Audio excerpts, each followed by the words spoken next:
Minyak bumi. Minyak bumi adalah suatu campuran cairan yang terdiri dari berjuta-juta senyawa. Di antaranya, senyawa hidrokarbon yang terbentuk dari dekomposisi yang dihasilkan oleh fosil-fosil tumbuhan dan hewan.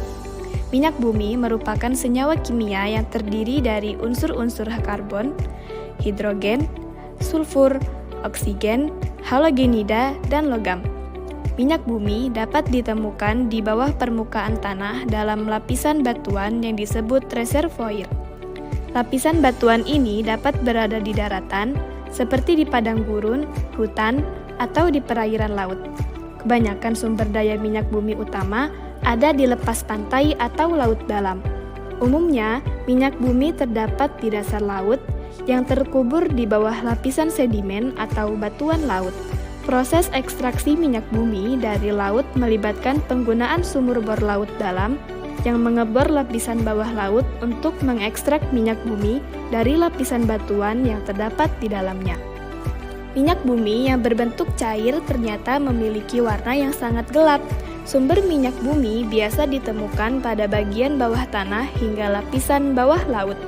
Proses pembentukan minyak bumi melibatkan beberapa tahap, mulai dari terbentuknya jasad renik dari hewan atau tumbuhan yang mati, kemudian dilanjutkan dengan pelapukan jasad tersebut oleh air dan udara, serta proses penguraian yang mengubah jasad menjadi minyak bumi. Berikut adalah proses pembentukan minyak bumi. Proses pembentukan minyak bumi melibatkan pelapukan berbagai macam sisa-sisa organisme seperti tumbuhan, hewan, dan jasad-jasad renik yang terkubur di dalam lapisan pasir dan bebatuan. Setelah terjadi penguraian, minyak bumi bergerak lewat batuan berpori, kemudian terakumulasi di lapisan batuan keras hingga menjadi sumber minyak bumi. Proses ini membutuhkan waktu jutaan tahun dan dipengaruhi oleh batuan asal.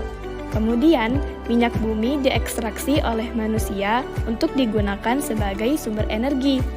Minyak bumi digunakan sebagai sumber energi utama dalam berbagai bidang, seperti transportasi, industri, dan penggunaan produk turunan minyak bumi seperti bensin dan minyak bakar. Apakah kalian tahu kalau kendaraan yang kita gunakan sehari-hari umumnya berbahan bakar dari minyak bumi? Dapat kalian ketahui bahwa kendaraan bermotor atau kendaraan pribadi itu menghasilkan polusi gas rumah kaca yang semakin banyak jika dibandingkan dengan naik kendaraan umum. Kemudian, dampak negatif dari minyak bumi itu sendiri diantaranya pemanasan global, pencemaran air, pencemaran udara, serta kerusakan tanah. Sedangkan dampak positif dari penggunaan minyak bumi itu sendiri adalah pembangunan teknologi, pertumbuhan ekonomi, serta pembangunan infrastruktur.